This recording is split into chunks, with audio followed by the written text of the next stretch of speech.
To begin installation on your K&N 633068 air intake system, turn off the vehicle's ignition and disconnect the negative battery cable. Release the two radiator cover retaining pins. Remove the radiator cover from the vehicle. Next, release the crankcase vent clip and then disconnect the crankcase vent hose from the intake tube. Loosen the hose clamps that secure the intake tube to the throttle body and air filter. Remove the intake tube from the vehicle. Lift up the engine cover to dislodge it from the mounting grommets and then remove the cover from the vehicle. Remove the factory crankcase vent hose from the valve cover. Next, disconnect the mass air sensor electrical connection. Remove the 3 bolts that retain the air box. Now it's time to remove the air box assembly from the vehicle. Loosen the hose clamp that secures the mass air sensor to the air box and then remove the mass air sensor from the air box.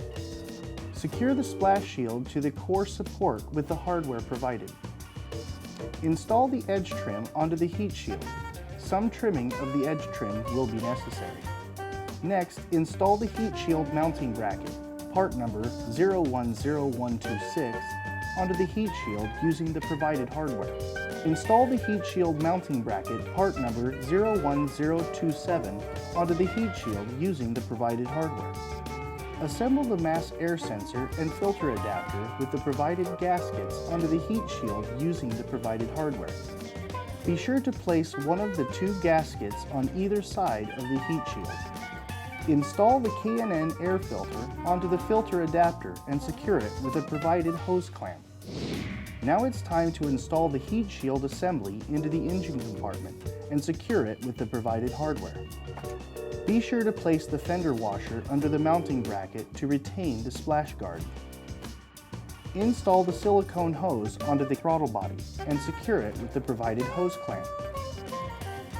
Install the crankcase vent fitting into the K&N intake tube. Next, install the silicone hose onto the K&N intake tube and secure it with the provided hose clamp. Install the K&N intake tube onto the mass air sensor and into the silicone hose on the throttle body. Secure the intake tube with the provided hose clamps. Install the provided crankcase vent hose onto the valve cover and then connect the open end to the vent fitting on the K&N intake tube. Reconnect the mass air sensor electrical connection. Reinstall the engine cover and radiator cover. Secure the radiator cover with the factory retainers. Double check to make sure everything is tight and properly positioned before starting the vehicle. After 100 miles of driving, check the nuts and bolts and retighten if necessary.